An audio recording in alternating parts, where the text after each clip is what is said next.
très sensitive, très jeune. Il faudra au moins 6 générations avant que vous ayez la peau assez épaisse pour affronter les tribunaux et les cabinets d'affaires. Réfléchissez à l'énergumène qu'est un homme ordinaire, poursuivait-il, un avocat ou un commerçant quelconque, tant soit peu ambitieux, surchargé de besogne, avec des enfants à élever, certaines façades à garder. Les filles dans ces conditions passent naturellement après les fils. Les fils doivent être éduqués, ils auront, eux aussi, à se débattre pour leurs femmes étant restant dans le chapitre 19 main 55 à leurs enfants. Ainsi tout le 01 à 11, IP, y a ce temp, virgule L, urir plan, il y a les lemmes. Croyez-vous vraiment que le droit de vote vous sera utile, le droit de votre épée à Rachel? Il lui fallut, pour comprendre, imaginer d'abord un petit morceau de papier qu'elle jetait dans une boîte. Ils se regardèrent et sourirent tous deux à quelque chose qui leur parut absurde dans la question. Pas à moi, dit-elle. Mais, moi, je joue du piano. Puis revenant à ce qui l'intéressait, elle demanda, est-ce que les hommes sont vraiment comme ça?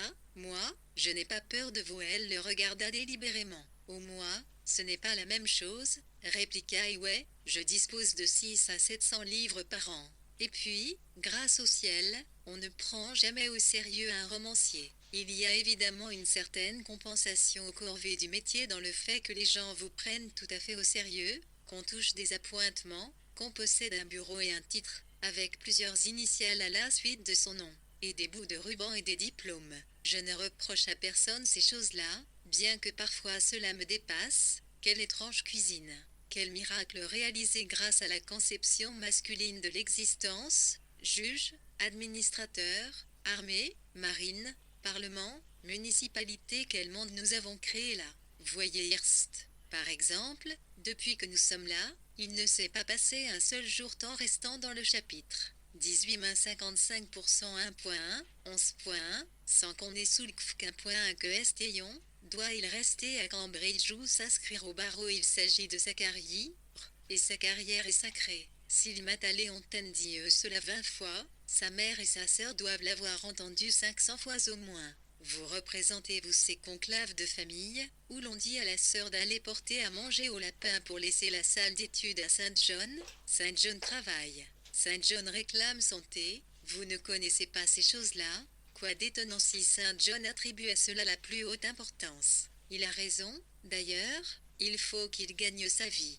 Seulement la sœur de Saint John, il s'interrompit pour tirer une bouffée de sa cigarette. Personne ne la prend au sérieux, la pauvre chérie. Elle porte à manger au lapin. Oui, dit Rachel, j'ai porté à manger au lapin pendant 24 ans. Cela semble drôle maintenant. Elle paraissait réfléchir et ouais, qui avait discouru au hasard, adoptant instinctivement le point de vue féminin, devina qu'elle s'apprêtait à parler d'elle-même, ce qu'il souhaitait, car ainsi il pouvait arriver à se connaître. Pensive, elle considérait son existence d'autrefois. À quoi passiez-vous votre temps? Demanda-t-il. Elle poursuivait sa méditation. Ses journées lui apparaissaient coupées en 4 morceaux par les repas. Ces divisions étaient d'une rigueur absolue et le contenu de la journée devait en restant dans le chapitre 18 main 56 ou se loger tant bien que 11111 ONC, 111, 0 IE barre rigide. C'était que la voix était en ce nativeri, passé à 9 heures, pays déjeuner, 1 heure, grand déjeuner, 5 heures, thé, 8 heures, dîner, répondit-elle.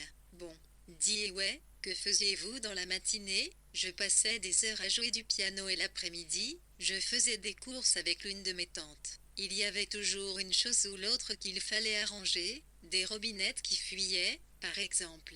Mes tantes s'occupent beaucoup des pauvres, des vieilles femmes de ménage qui ont mal aux jambes, des femmes qui demandent à être hospitalisées. Ou bien je me promenais toute seule dans le parc. Après le thé, il venait parfois des visites. En été, on s'asseyait au jardin ou bien on jouait au croquet. En hiver, je lisais à haute voix pendant qu'elles travaillaient. Après le dîner, je jouais du piano et elles écrivaient des lettres. Quand mon père était là, nous recevions des amis à dîner 1 fois par mois, à peu près, nous allions au théâtre. De temps en temps, nous dînions dehors. Quelquefois j'étais invitée à une soirée dansante, à Londres, mais ce n'était pas commode à cause du retour. Les gens que nous fréquentions étaient de vieux amis de la famille, ou des parents, mais ils n'étaient pas nombreux. Il y avait le pasteur, Monsieur Pépère et les uns. Mon père préférait en général rester tranquille quand en restant dans le chapitre 17-56%, il séjournait à la maison, soit un très fatigant. Et puis mes tantes n'ont pas bois santé, une maison, cela prend beaucoup de temps qu'une l'on veut l'entretenir comme il faut. Nos domestiques ne valaient jamais rien et tante Lucie devait s'occuper beaucoup de la cuisine.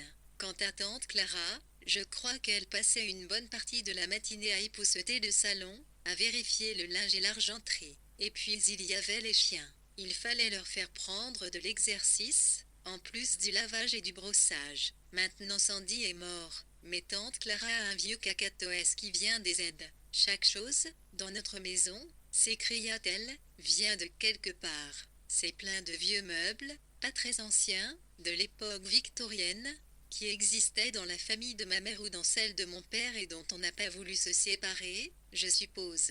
Quoique nous n'ayons vraiment pas de place chez nous pour les loger. La maison est assez agréable, continua-t-elle, sauf qu'elle est un peu sombre, terne plutôt. Ils revoyaient leur salon, une grande pièce oblongue avec une fenêtre carrée donnant sur le jardin, des fauteuils de peluche verte rangés contre le mur, une bibliothèque vitrée, massive, en bois sculpté, un effet général de housse de canapé défraîchis, de larges espaces verts pâles, de corbeilles qui laissaient échapper des ouvrages au tricot. Au mur étaient pendues des reproductions photographiques de tableaux de maîtres italiens, ainsi que des vues de ponts à Venise ou de cascades en Suède que quelqu'un de la famille avait contemplé jadis. Il y avait aussi des portraits de père ou de grand-mère et une gravure représentant l'Onsnat Pile Palouats. C'était une pièce à Isoquin du 611 il est tipi, il est hippement et franchement li, 1011, 2.e, et 11 l'eni réel ni conité, 11, 1, un HLC1, chalité ce 1,11, 1, moins 111 familial. Leva les yeux et dit mais ceci n'a pas beaucoup d'intérêt pour vous. Grand Dieu, s'écria ouais, rien ne m'a paru aussi intéressant de ma vie. Elle se rendit compte alors que pendant qu'elle parlait de Richemont il ne l'avait pas quitté des yeux. Cette constatation la stimula. Continuez, continuez, je vous prie, insistait-il. Imaginons que ce soit un mercredi. Vous êtes en train de déjeuner. Vous êtes assise là, tante Lucille et tante Clara ici. Il disposa 3 cailloux sur le sol, dans l'espace qui les séparait. Tante Clara découpe une épaule de mouton, reprit Rachel, les yeux fixés sur les cailloux. J'ai devant moi un objet très laid, en porcelaine jaune, qu'on appelle un serviteur muet qui supporte 3 plats, un pour les biscuits, un pour le beurre, un pour le fromage. Il y a une fougère en pot. Puis il y a Blanche, la femme de chambre qui renifle à cause de son nez. Nous parlons. Ah tiens, c'est le jour où tante Lucie passe l'après-midi en restant dans le chapitre. 15-56% à voth.101.11. Il loge 1111, 1, Davy, PX Pidier, LIP, il va. Elle a un sac violette T 1111 TAL 1101 TH 110T.1, 111, I, le mercredi, Setli 0110. Après l'arrière du grade, et au salon, alors je m'en vais pionnerie, JR, Pi, Limon, fille, je suis la terrasse et j'arrive, ni, c'est Rairanaville, le Marne jour qu'ici. En Angleterre, c'est le printemps. Le sol est un peu humide. Cela ne fait rien, je traverse l'allée et nous marchons dans l'herbe et je chante comme toujours quand je suis seule. Nous arrivons à l'espace libre d'eau, par temps clair, on découvre tout Londres à ses pieds. Là, le clocher de l'église de Hampstead, là-bas, la cathédrale de Westminster, ici environ, des cheminées d'usine.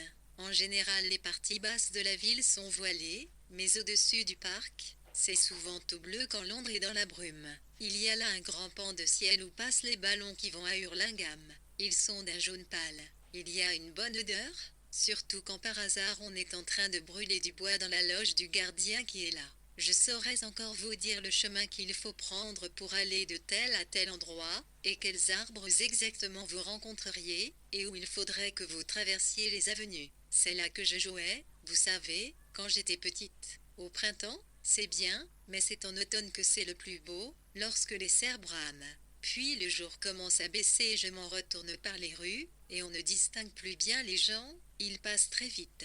On aperçoit un visage et il disparaît aussitôt. C'est ce qui me plaît et personne ne s'occupe le moins du monde de ce que vous faites, tant restant dans le chapitre 14-56% 1. arrêter mais il temps que vous soyez revolé pour lit, suppose, le thé ah oui, à 5 heures. Alors je raconte ce que j'ai fait, mes tantes racontent ce qu'elles auraient, ou bien il arrive une visite, mettons que ce soit Mrs. 1. C'est une vieille dame qui boite. Elle a, ou elle a eu, 8 enfants. Alors on lui pose des questions sur eux. Ils sont répandus dans le monde entier, et on lui demande où ils se trouvent.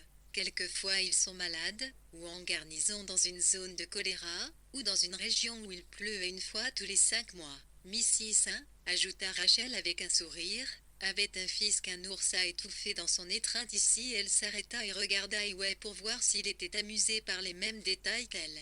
Elle fut rassurée. Cependant, elle crut bon de s'excuser à nouveau d'avoir trop parlé. Vous ne pouvez vous imaginer à quel point cela m'intéresse, protesta-t-il. En effet, il avait laissé éteindre sa cigarette et dû en allumer une autre. Elle demanda, pourquoi cela vous intéresse-t-il? Il d'abord parce que vous êtes une femme tant restant dans le chapitre AX Mirer 56 faux d'équiluptonon, QMOS, qui jusque-là avait essayé de pontetom note ST indété. Des curiosités et des jouissances ENT, MTPL, lit toute sa liberté et reprit conscience de sa propre personne. Se sentit la fois singulière et soumise à un examen, comme elle était en face de Saint-Johnhurst. Elle était sur le point d'entamer une discussion qui les eût dressés l'un contre l'autre et de définir les sensations qui n'avaient pas toute l'importance que les mots auraient pu leur prêter. Quand Ewa orienta ses pensées dans une nouvelle direction. Il m'est souvent arrivé d'errer par les rues où les gens vivent en rang, où chaque maison est exactement pareille aux autres, et de me demander ce que les femmes pouvaient bien faire là-dedans. Réfléchissez un peu, nous sommes au début du XXe siècle et jusqu'à il y a quelques années une femme ne sortait jamais seule, ne disait jamais rien. Cela se déroulait là, à l'arrière-plan, depuis tous ces milliers d'années cette curieuse existence muette dont rien ne témoignait au dehors. Nous multiplions, il est vrai, nos écrits sur les femmes, pour les invectiver, les railler, ou les adorer, mais cela n'est jamais venu des femmes elles-mêmes. Je crois que nous ignorons encore tout de la façon dont elles vivent, de ce qu'elles ressentent, de ce qu'elles font au juste. Quand on est homme, les seules confidences qu'on reçoive sont celles des jeunes femmes sur leurs aventures amoureuses. Mais les existences des femmes de 40 ans, des femmes non mariées, des femmes qui travaillent, qui tiennent des commerces ou qui élèvent des enfants, des femmes comme votre tante ou Mrs. Thornbury ou Miss Allen, de cela on ne sait en restant dans le chapitre 12 570, absolument ion hymne noir, le raconte pas, soit qu'elles se méfient, soit qu'elles aient leur façon particulière de traiter les hommes. Ce qui se m'inteste, vous comprenez, correspond toujours à une conception masculine des choses. Pensez à un train, 15 wagons pour les hommes qui veulent fumer. N'est-ce pas à vous mettre le sang en ébullition? Si j'étais une femme, je brûlerais la cervelle à quelqu'un. Vous devez rire de nous bien souvent, n'est-ce pas? Vous devez voir dans tout cela une énorme mystification. Vous personnellement, je veux dire, qu'en pensez-vous? Sa volonté de savoir prêtait un sens à leur conversation, mais elle embarrassait Rachel. Il insistait de façon toujours plus pressante, si bien que la chose prenait une importance exagérée. Elle ne répondit pas avant quelques minutes et continua pendant ce temps de monter et de redescendre le cours de ses 24 années, s'arrêtant tantôt à un point, tantôt à un autre. Ses tantes, sa mère, son père, finalement. C'est sur ses tantes et sur son père que sa pensée se fixa et elle tenta de les décrire, tels qu'ils lui apparaissaient, vus à cette distance. Ses tantes craignaient beaucoup son père. Il représentait dans la maison la grande force obscure dont l'intervention les rattachait au vaste monde qui, chaque matin, se manifeste dans le Times, mais l'existence réelle de la maison, c'était quelque chose de tout à fait différent. Elle se poursuivait indépendamment de M. Vinras et essayait de se dissimuler en sa présence. Il les traitait avec bonne humeur, mais aussi avec un certain métan restant dans le chapitre 11 57 au prix. Ra, 11e un avait douté, pas un wadle de choses point virgule fut juste et dessus une zéro, lieu idéal des valeurs, selon laquelle l'existence de telle personne est, dans l'absolu, plus importante que celle de tel litres, en l'espèce que ses tantes et elle, même comptait pour beaucoup moins que son père. Mais en était-elle bien persuadée? Les paroles de Ewa lui donnaient à réfléchir. Elle obéissait toujours à son père, comme ses tantes elle-même, mais c'était ses tantes qui, au fond, exerçaient une influence sur elle, ces tantes qui créaient la trame au fils ténu et serré de l'existence familiale. Elles avaient moins d'éclat et plus de naturel que son père. Or, toutes ces rancunes étaient dirigées contre elle, c'était leur monde à elles avec ses 4 repas, sa ponctualité, ses servantes nettoyant l'escalier à 10h30, qu'elle passait si soigneusement en revue et qu'elle désirait si violemment pulvériser. Tout en poursuivant ses réflexions, elle leva les yeux et dit, il y a même une certaine beauté là-dedans. En ce moment-ci, elles sont là-bas, à Richmond, en train d'organiser quelque chose. Elle se trompe peut-être, mais il y a là-dedans une certaine beauté, répéta-t-elle. C'est si inconscient, si modeste. Pourtant elles ne manquent pas de sensibilité, cela leur fait vraiment de la peine quand quelqu'un meurt. Les vieilles filles font toujours quelque chose. Je ne sais pas au juste ce qu'elles font, mais j'ai toujours eu cette impression en vivant avec elles. C'était très réel. En restant dans le chapitre. Dimain 57-0 et l'évoqua le pays expédions à l'ouel ou l'orage, aller-retour, chez les femmes, le ménage qui ont mal aux jambes, à des réunions pour des œuvres quelconques, leurs menus actes de charité et d'abnégation, fleurissant ponctuellement sur la notion précise de ce qu'il fallait faire, leurs amitiés, leurs goûts et leurs habitudes, elles se représentaient tout cela comme des grains de sable qui tombent pendant un nombre incalculable de jours pour créer une ambiance, une masse solide, un fond de décor. Et où elle observait tandis qu'elle contemplait cela. Étiez-vous heureuse demanda-t-il. Encore une fois, absorbée par toute autre chose, elle reprit brusquement conscience de sa propre personne avec une intensité inaccoutumée. L'un et l'autre, répondit-elle, heureuse et malheureuse. Vous n'avez aucune idée de ce que c'est, quand on est jeune fille, elle le regarda droit dans elle et heureux. On a des terreurs, on se tourmente, elle le surveillait comme pour détecter le plus léger soupçon de rire de sa part. Il répondit à ce regard en toute sincérité, je l'imagine des femmes qu'on voit dans la rue, dit-elle, en restant dans le chapitre. 9-57 les prostituées, des hommes qui vous embrassent, il hocha la tête. Des choses qu'on devine, on ne vous a jamais expliqué, elle secoua la tête. Et puis, commença-t-elle pour s'arrêter aussitôt, car elle se trouvait maintenant devant une vaste zone de son existence où personne n'avait jamais pénétré. Tout ce qu'elle venait de raconter sur son père, sur ses tantes, sur les promenades dans Richmond Park, sur toutes leurs occupations d'heure en heure, n'était qu'une surface. Et ouais, attendait. Exigeait-il qu'elle lui décrivît même cela? Pourquoi se tenait-il si près d'elle sans la quitter des yeux? Pourquoi n'arrêtait-il pas ses investigations torturantes? Pourquoi ne s'embrassait-il pas tout simplement? Elle avait envie de l'embrasser. Au lieu de cela, elle ne cessait de dévider le fil des paroles. Une fille est plus seule qu'un garçon. Personne ne se soucie de ce qu'elle fait. Personne n'attend rien d'elle.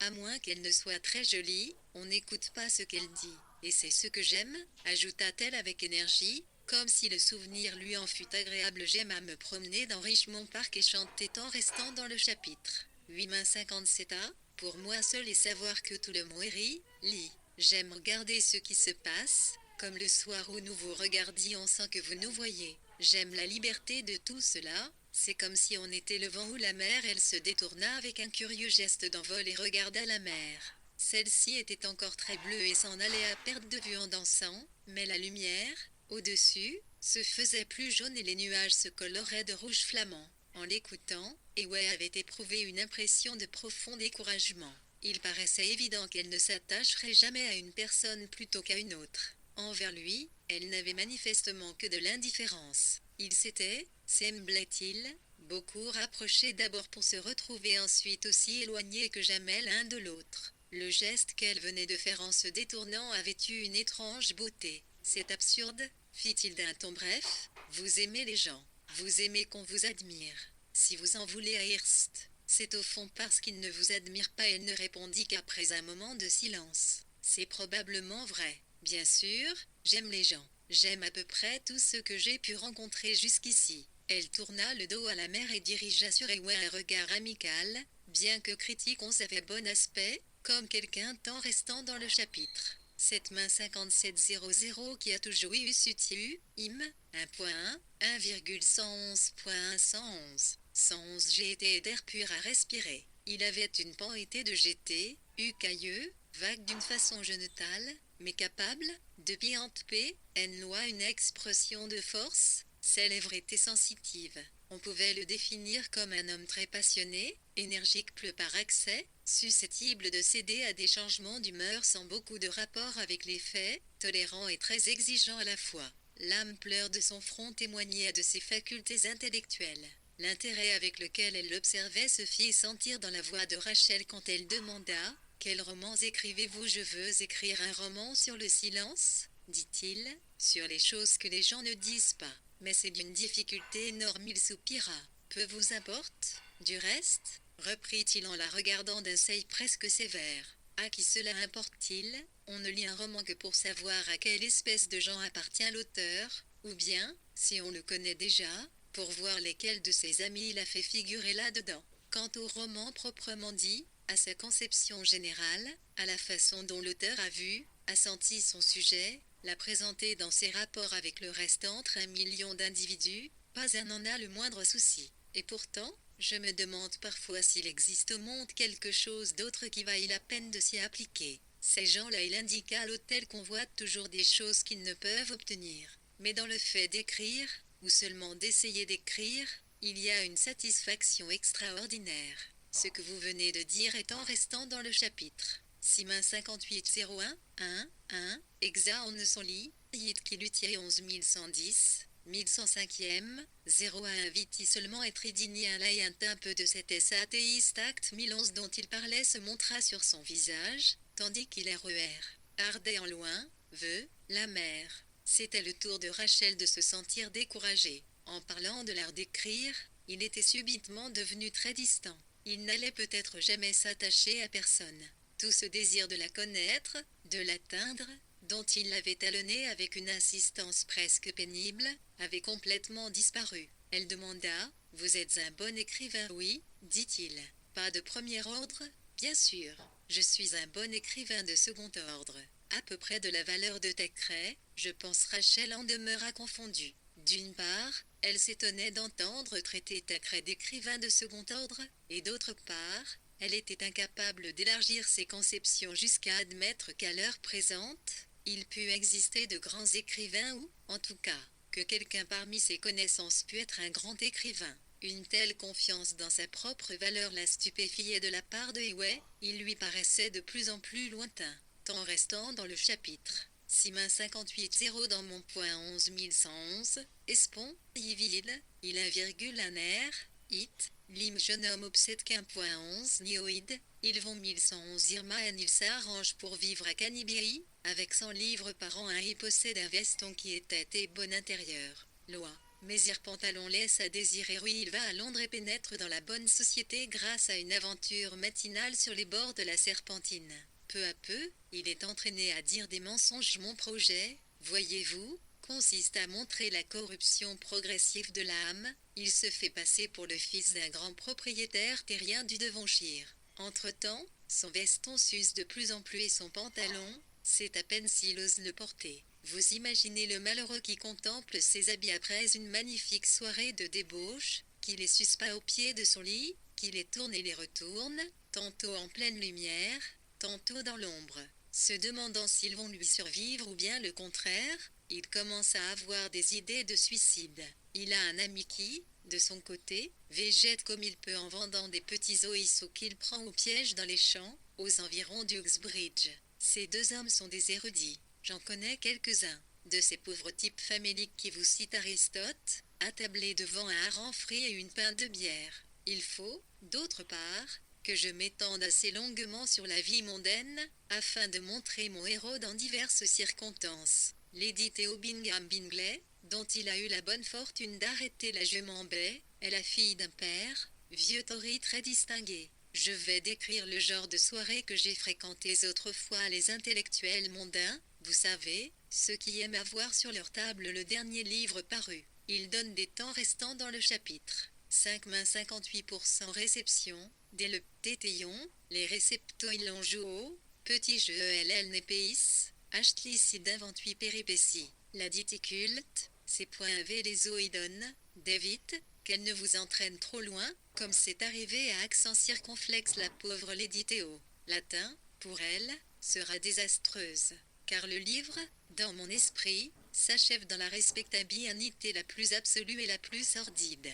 Désavouée par son père, elle épouse mon héros et il s'installe dans une gentille petite villa de Croydon, où il s'établit comme agent de location. En fin de compte, il n'a pas réussi à devenir un vrai gentleman. C'est ce qu'il y a d'intéressant là-dedans. Croyez-vous qu'un livre de ce genre vous plairait, demanda Highway, puis il reprit sans attendre la réponse, à moins que vous ne préfériez ma tragédie du temps des Stuarts. À mon sens, il y a, dans le passé, une certaine qualité de beauté que le roman historique détruit complètement d'ordinaire par d'absurdes conventions. La lune y devient régente des cieux, les gens y puronnent leurs chevaux et ainsi de suite. Je traiterai mes personnages comme s'ils étaient exactement pareils à nous. L'avantage, c'est que, n'étant pas engagés dans nos circonstances modernes, ils peuvent être rendus plus expressifs, plus abstraits que ceux qui vivent comme nous. Rachel avait écouté tout cela avec attention, mais non sans en être passablement dérouté. Chacun d'eux méditait pour son propre compte. Je ne suis pas comme Hearst, dit Highway après un silence. Il paraissait réfléchir. Je ne vois pas de cercle à la craie autour tant restant dans le chapitre 58%. Il pied des gens le H carité toi. Tout cela m'a l'air si étreviblement compliqué et compté, et ne peut la plus prendre la moindre excision. Oui, le Innois, vu moins capable de porter un jugement, vous n'avez pas cette impression, et puis on ne sait jamais ce l'on ressent. Nous marchons tous dans le noir. Nous cherchons à nous rendre compte, mais peut-on imaginer quelque chose de plus grotesque que l'opinion d'une personne sur une autre personne? On se figure connaître, mais en réalité on ne connaît pas. Il parlait appuyé sur son coude, déplaçant et replaçant les cailloux qui représentaient Rachel et s'étant à leur déjeuner. Il s'adressait à lui-même tout autant qu'à Rachel.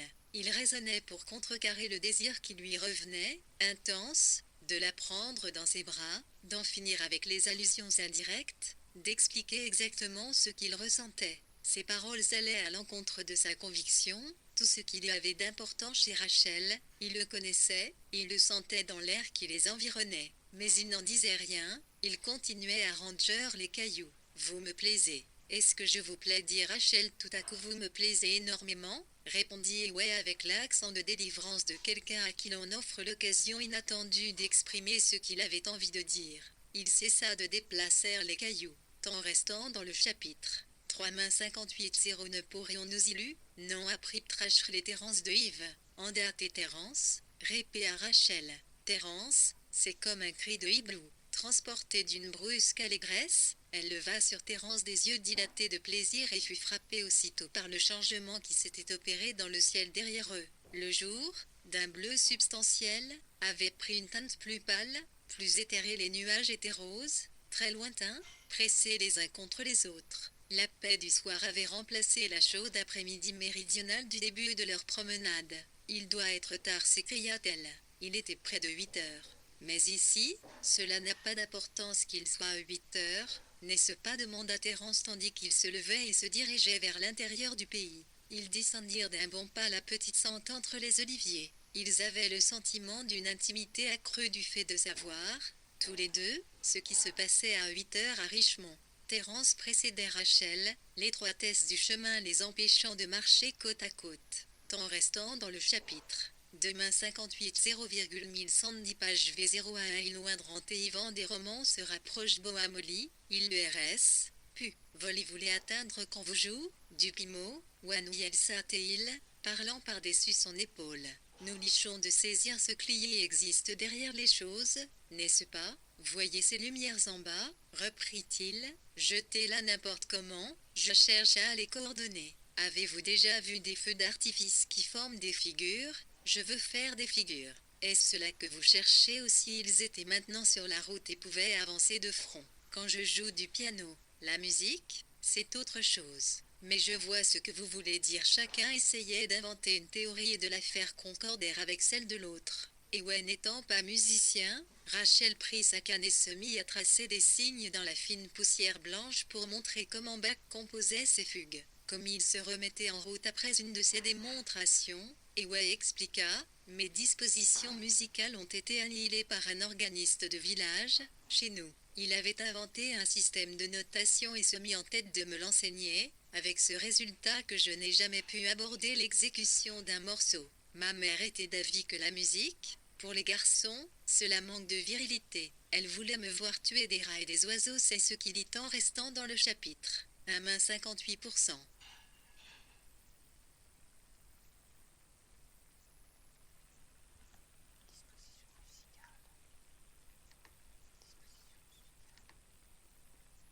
Mes dispositions musicales ont été annihilées par un organiste de village. Chez nous, il avait inventé un système de notation et se mit en tête de me l'enseigner, avec ce résultat que je n'ai jamais pu aborder l'exécution d'un morceau. Ma mère était d'avis que la musique, pour les garçons, cela manque de virilité. Elle voulait me voir tuer des rats et des oiseaux, c'est ce qu'il dit en restant dans le chapitre. 58% a de plus ASS, Mumandini, la vie à la, rayons habitons le Devonshire COPLW, beau pays inonde, seulement on ne se sent jamais hier, ni naît, ni quand 01 un fille un enfant. J'aimerais que vous connaissiez cette mes sœurs. Oh, voici votre porte, il poussa celle-ci. Ils restèrent un instant immobiles.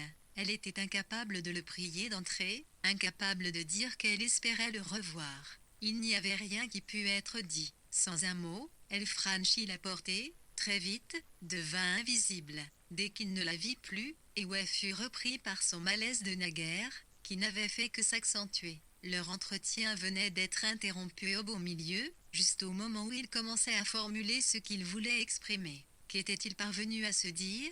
Après tout, il passa en revue leurs propos, décousus, inutiles, tournant sur eux-mêmes, qui leur avaient pris tout leur temps et les avaient si étroitement rapprochés, pour les rejeter ensuite si loin l'un de l'autre et le laisser, lui, insatisfait à la fin, ignorant toujours ce qu'elle sentait, comment elle était. Parler, rien que parler, à quoi cela servait-il, tant restant dans le chapitre. 59% XVI, la saison battait son plein, les bateaux venant d'Angleterre déposaient chaque fois sur la côte de Santa Marina des voyageurs qui montaient vers l'hôtel. L'existence de la villa des Ambroses, où l'on pouvait se réfugier momentanément, loin de l'atmosphère quelque peu inhumaine de l'hôtel, devenait une source de plaisir sans mélange, non seulement pour rire Steway, mais aussi pour les Elio, les Thornbury, les Flussing, Miss Allan, Evelyn M et d'autres encore, à l'identité si peu marquée que les Ambroses ne s'aperçurent jamais qu'ils portaient des noms.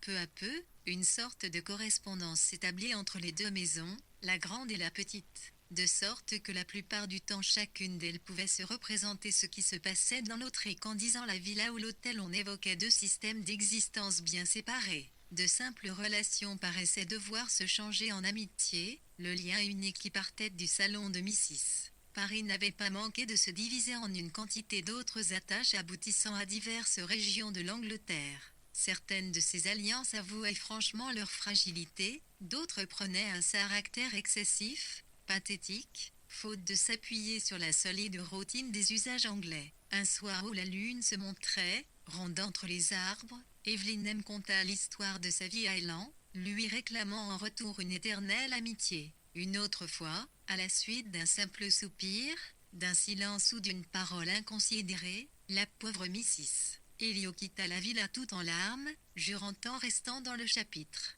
30 minutes centilitres, de Neufy-Pierre revoit 1.1,111111, R, Risserki, le Iti, W revient jamais. Cela ne valait pas la pellique, 11, Achir non, mire amitié aussi superficielle.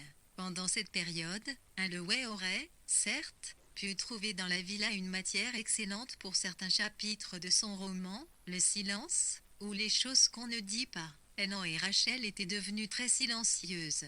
Croyant avoir surpris un secret et pensant que Rachel préférait le garder pour soi, Mrs. Amiral Brose prenait soin de le respecter. Mais par cette attitude elle mettait sans le vouloir, entre elle et sa nièce, une distance qui ne faisait que s'accroître. Au lieu d'échanger leurs impressions sur toute chose, de bondir sur une idée sans se demander où elle allait les mener, elles se bornaient à parler de leurs connaissances et le secret qui les séparait se faisait sentir jusque dans leurs propos sur les Thornbury ou les Elio. Toujours calme et sans passion dans ses jugements, Mrs. Ambrose penchait nettement désormais vers le pessimisme.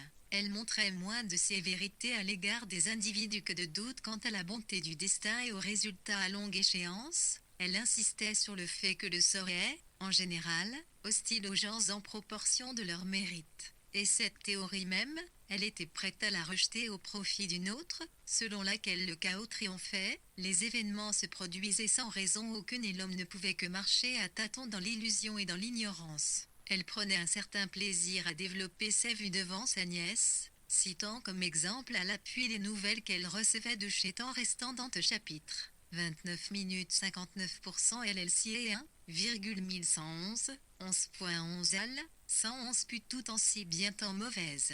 Pouvait, avoir up moment même ses entends s n'était-il mes molly s, écrasé 1,1111 y a bien quelqu'un à qui cela arrive. Ponsiloa il serait ce pas moi arguait-elle tandis que son visage prenait une expression stoïque de deuil anticipé. Ces dispositions, si sincères qu'elles fussent, n'en étaient pas moins une conséquence certaine du déséquilibre qui se manifestait chez Rachel. Son esprit subissait tant de fluctuations, il passait si vite de la joie au désespoir qu'il paraissait nécessaire de lui opposer une conception stable. Or de telles conceptions, de par leur stabilité même, prennent un tour mélancolique. Peut-être Mrs. Ambrose se disait-elle qu'en orientant leurs entretiens dans ce sens elle parviendrait à découvrir ce que sa nièce pensait de son côté, mais ce n'était pas chose facile, car celle-ci se ralliait parfois aux idées les plus sombres, tandis qu'à d'autres moments elle ne voulait rien entendre et repoussait toutes les théories de Hélène avec des rires, des propos en l'air, des sarcasmes mordants, ou même des accès de colère féroce devant ce qu'elle appelait ces croassements de corbeaux dans la boue. C'est bien assez dur sans cela, déclara-t-elle un jour qu'est ce qui est dur demanda elle en la vie après cela, tous deux se réfugièrent dans le silence. Il ne restait plus à elle que de chercher à comprendre pourquoi tant restant dans le chapitre. 28 minutes 59% la ville et ITT, 1111, et 110 111, 11 101, 11 110 111 R 11 111, 11,I, fille pouvait devenir Veilet, Q, 1, Y, Trier, 111 p la vue seule des vœux de HTC Belle contemplant ce spectacle réjouissait les témoins. Fidèle CPT Itsip, il le lance abstenait d'intervenir malgré les nombreux 1 110 111 ELT, le déoriente, de dépression dont quelqu'un de moins scrupuleux aurait aisément profité pour pousser jusqu'au bout et savoir ce qu'il en était. Rachel et Limpie regrettaient peut-être que sa tante n'en décida pas ainsi. Toutes ces sautes d'humeur se confondaient en un seul mouvement général que elle en comparait à la descente toujours plus vertigineuse d'un fleuve vers le lieu de la cataracte. Son instinct la poussait à crier « Halte » mais, y eut-il même quelque sang à crier « Halte » Elle n'en eut rien fait, estimant préférable de laisser les choses suivre leur cours, car si les eaux se précipitent, c'est que la conformation de la terre le veut aussi. Rachel, de son côté, n'avait pas l'air de s'apercevoir qu'on l'observait, ni qu'il y eût dans son attitude quelque chose qui pouvait attirer l'attention. Ce qui lui était advenu, elle l'ignorait. Son esprit évoluait sur un mode fort semblable à celui de l'eau mouvante, à quoi elle en le comparait. Elle avait besoin de voir Terence. Quand il n'était pas là, elle ne faisait que souhaiter sa présence. Manquer une occasion de le voir devenait un supplice. À cause de lui, toutes ses journées étaient jalonnées de supplices et, cependant, elle ne se demandait jamais d'où venait cette force qui s'implantait dans sa vie. Elle n'envisageait aucun résultat, pas plus qu'un arbre sans cesse rabattu vers le sol ne songe au résultat de cette pression du vent. Temps restant dans ce chapitre. 27 minutes 59 A. Au cours de ces 2 ou 3 semaines, après leur promenade, une demi-douzaine de billets elle y voyait, Patty le Wessé accumulé dans le tiroir de l'Élysée et en restait étourdi de bonneilles au liner matinée, paysage ensoleillé devant sa fenêtre n'était pas plus impuissant qu'elle à analyser sa coloration ou sa chaleur. Dans cet état, elle n'avait pas le courage de lire ou de faire de la musique. Le moindre mouvement lui répugnait. Le temps passait sans qu'elle en tînt compte. La nuit tombée, la lumière de l'hôtel l'attirait vers la fenêtre. L'une d'elles, qui paraissait et disparaissait, était celle de Terence. Il était assis, là-bas, en train de lire peut-être, et maintenant il allait et venait, prenait des livres, l'un après l'autre. Puis il se réinstallait dans son fauteuil et elle s'efforçait d'imaginer à quoi il pensait. Les lumières immobiles indiquaient les pièces où Terence allait s'asseoir au milieu de gens qui bougeaient autour. Chaque personnage, à l'hôtel, avait quelque chose de romanesque ou d'intéressant. Ce n'étaient pas des gens ordinaires. Elle était prête à attribuer de la sagesse à Mrs. Elliot, de la beauté à Susan Warrington, une splendide vitalité à Evelyn M pour la seule raison que Terence leur adressait la parole.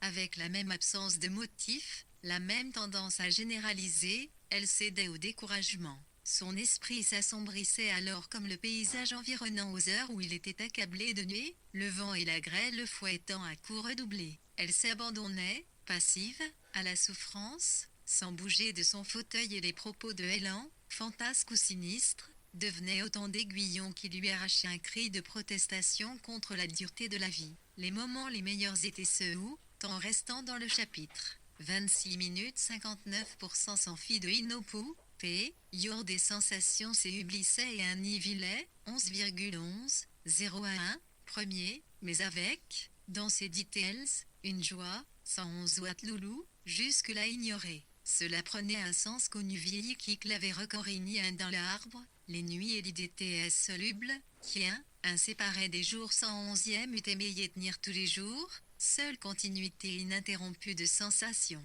Bien que ces états d'esprit eussent pour cause directe ou indirecte la présence ou le souvenir de Terence, elle ne se disait jamais qu'elle était amoureuse de lui, ne se demandait jamais ce qui allait se produire si elle persistait à ressentir les choses de cette façon.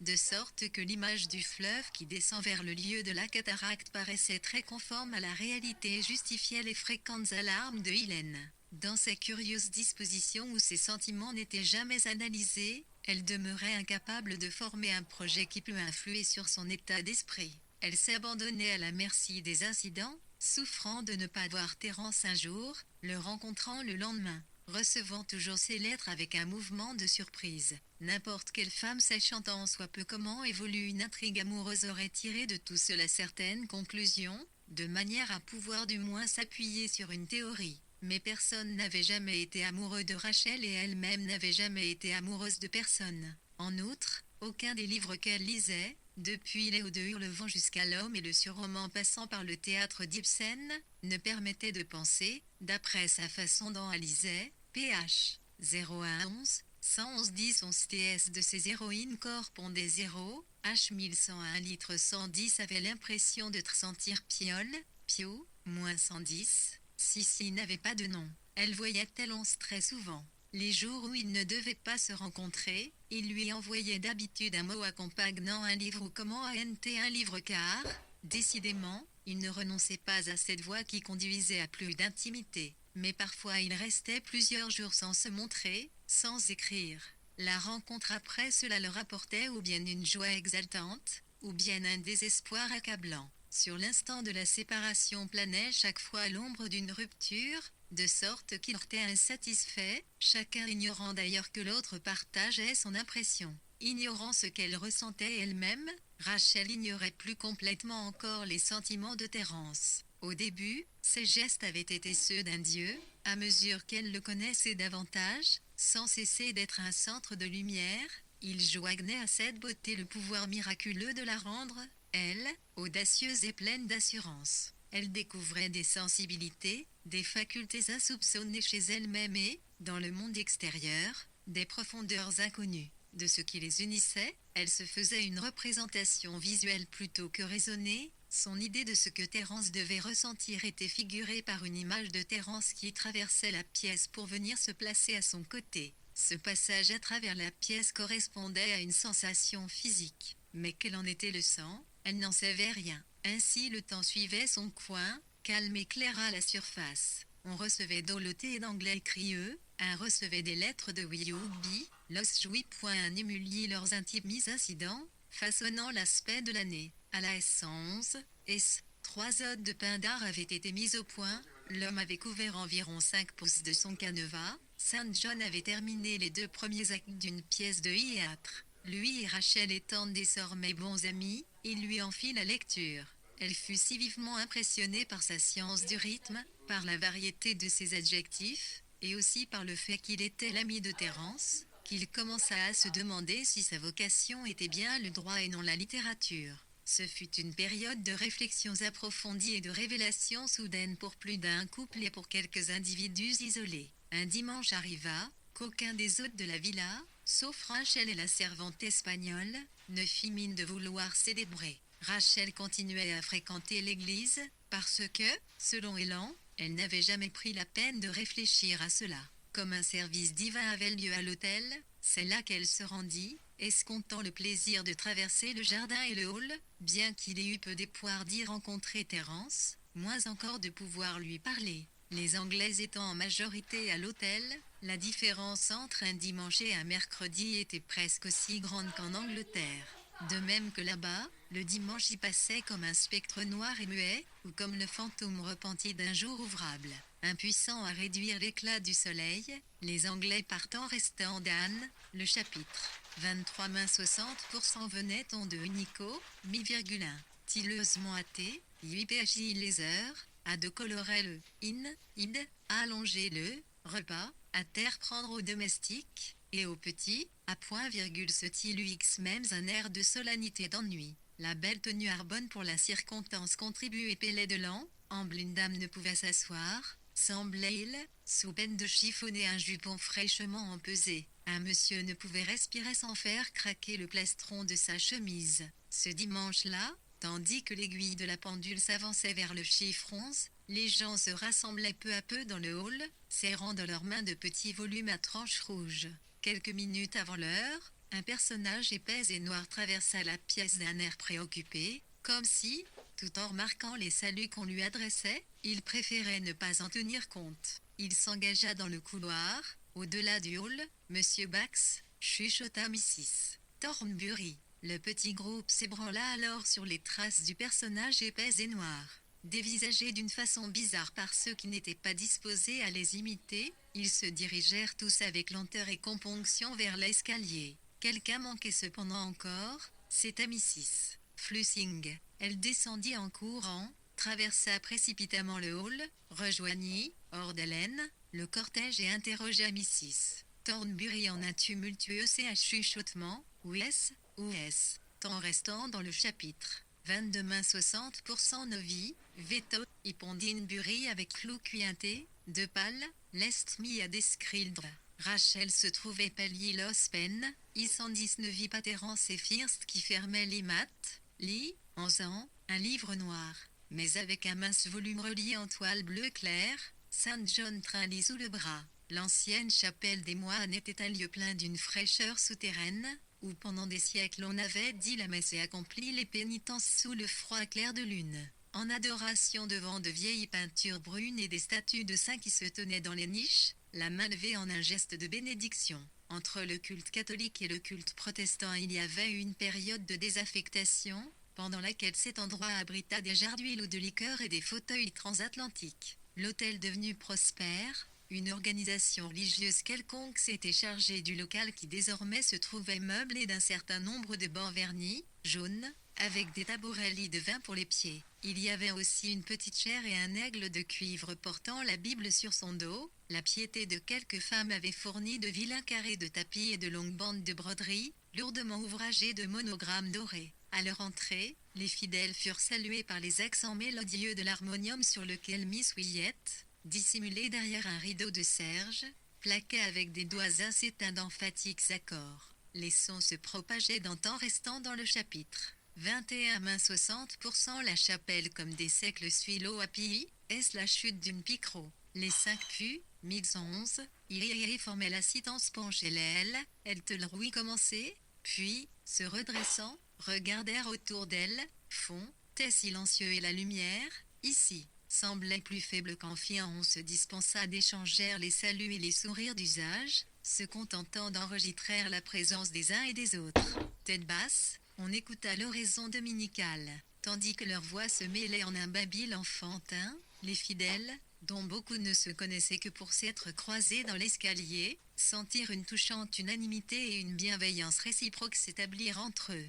La prière, comme une torche sur une matière inflammable, parut engendrer automatiquement des fumées et multiplier dans l'espace les fantômes d'innombrables services religieux au cours d'innombrables dimanches anglais. Susan Warrington en particulier se sentait exquisée en sœur de chacun. Lorsque le visage caché dans les mains, elle apercevait entre ses doigts des fragments de dos courbés. Les émotions montaient en elle avec calme et régularité, affirmant à la fois sa propre excellence et celle de la vie. Monsieur Bax tourna soudain la page et commença la lecture d'un psaume, bien qu'il n'eût pas changé d'intonation, le charme était rompu. « Aie pitié de moi, ô accent circonflexe Dieu, lisait-il, car des hommes en veulent à ma vie, tout le jour, ils me font la guerre, ils me tourmentent. Sans cesse, ils altèrent le sens de mes paroles, ils ne songent qu'à me faire du mal.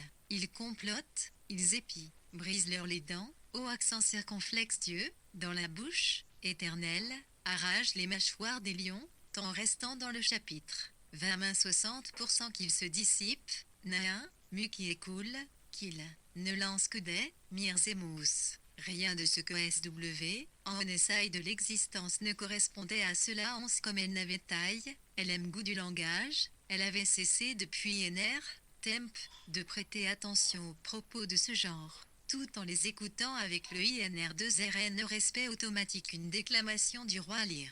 Son esprit demeurait serein, entièrement appliqué à rendre à sa propre nature et à Dieu l'hommage qui fait partie de l'ordonnance solennelle et satisfaisante du monde. Cependant, un seul coup d'œil sur la plupart des visages, ceux des hommes surtout, montrait combien la brusque intrusion d'un antique barbare de la Bible paraissait déplacée, dans cet ensemble.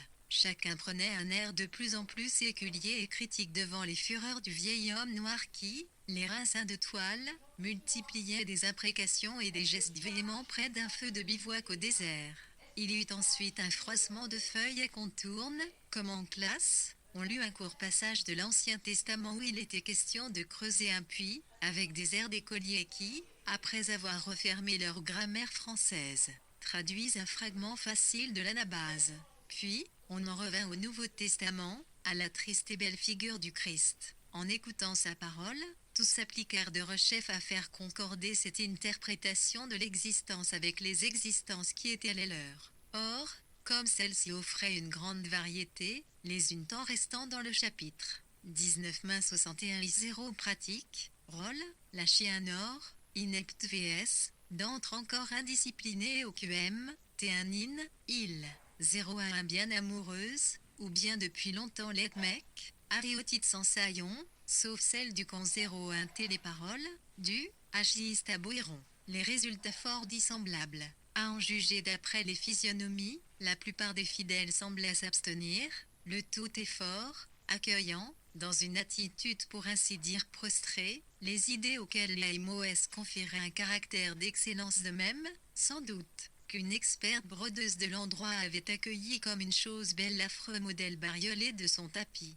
Quelle qu'en fût la raison, pour la première fois de sa vie, au lieu de s'enfoncer aussitôt dans un étrange et de brouillard d'émotions, trop connu pour qu'on s'en occupe, Rachel écoutait ce qui se disait d'une oreille critique. Après tous ces écarts irréguliers entre la prière et le psaume et l'histoire et la poésie, quand M. Bax annonça le texte, elle était déjà dans un état de malaise prononcé, malaise tel qu'elle en éprouvait lorsqu'il lui fallait par force écouter jusqu'au bout un morceau de musique malvenue, mal exécuté. De même qu'elle se voyait au supplice, exaspérée par l'insensibilité obtuse d'un chef d'orchestre accentuant à contresens tel passage, agacée par le grand troupeau des auditeurs indifférents et ignares qui manifestent une approbation moutonnière. De même, ici, elle était en proie à la souffrance et à la fureur, mais ici, parmi tant d'yeux mi-clos et de lèvres pincées, la solennité exagérée de temps restant dans le chapitre 18-61-0 l'ambiance âtre, Montilly, 11-1, 11, T, plus que 111 1 100 111 dit 11 C, les gens faisaient 11 C 111 B1, 1111 01 il CP synthait pas du ton, tandis, on le sait, 111 dessus, un pied 01 0, gilobitique par, voletait une idée côtelane de calibre de Sakir, que chacun prétendait saisir, qui leur échappait sans cesse. Une idée très belle, semblable à un papillon. L'une après l'autre, vaste, dure et froide, apparaissaient devant elle les églises de toutes les parties du monde, où se poursuivait inlassablement cet effort insensé, ce malentendu perpétuel, majestueux édifice bondé d'hommes et de femmes qui, faute de voir clair, cessent de chercher à voir et s'adonnent bien sagement à l'approbation, à la louange, yeux mi-clos et lèvres pincées. Ces pensées provoquaient chez Rachel un malaise physique comparable à celui qu'on ressent lorsqu'un voile semble s'interposer continuellement entre les yeux et la page imprimée. Elle essayait en vain d'écarter ce voile et de concevoir un objet auquel vouer son adoration pendant la durée du service, mais chaque fois elle était déroutée par la voix de M. Bax prononçant des mots qui faussaient l'idée, et par les bêlements monotones, inexpressifs, d'autres voix humaines qui tombaient autour d'elle comme des feuilles humides. L'effort était fatigant, décourageant. Elle cessa d'écouter et arrêta son regard sur le visage d'une femme assise non loin d'elle, une infirmière dont l'expression de piété soutenue semblait indiquer qu'elle, du moins, se sentait satisfaite. Mais, à force de scruter ce visage, Rachel arriva à cette conclusion que l'infirmière se contentait d'approuver avec servilité et que son air de béatitude tant restant dans le chapitre. 17 mains 61% net et un style peint, incline, 0 à 1, EP lion intérieur IME et rayonnante de la divinité. Cornillon, TAI elle conçut quelque chose d'infiniment ion 11, un ion spalté pour il son propre champ d'expérience SETI, qui n'avait que ce visage ordinaire, cette petite figure ronde et rouge, marquée par les taches triviales, les rancunes triviales, dont les yeux bleus n'avaient rien d'éveillé, rien d'individuel, dont les traits étaient mal formés, émoussés, dépourvus de sensibilité. Son adoration s'adressait à quelque chose de borné et de décoratif, à quoi elle s'attachait, ainsi en témoignait à sa bouche obstinée avec l'assiduité d'une patelle sur son rocher. Rien ne l'arracherait à sa foi faussement modeste en sa propre vertu et dans les vertus de sa religion. Une patelle dont le côté sensitif est collé au rocher, à jamais inerte dans la ruée des choses fraîches et belles qui la côtoient. Ce visage, entre tout, se grava dans l'esprit de Rachel, y suscitant une horreur violente et lui faisant comprendre soudain ce que voulait dire Élan, ce que voulait dire Sainte Jeanne en proclamant le règne du christianisme. Avec l'impétuosité qui caractérisait désormais ses réactions, elle rejeta tout ce en quoi elle avait cru implicitement. Entre-temps M. Bax avait atteint le milieu de la deuxième leçon. Elle le regarda. C'était un homme du monde, aux lèvres flexibles, aux manières affables, d'une grande bienveillance et d'une réelle simplicité, quoique nul intellectuellement. Mais Rachel n'était pas d'humeur à donner son estime à quiconque en raison de ces qualités-là. Elle l'examinait comme s'il était un épitomé de tous les vices de son culte, tant restant dans le chapitre. 16 mains 61% ton II et 1,1 11,11, II, mi-if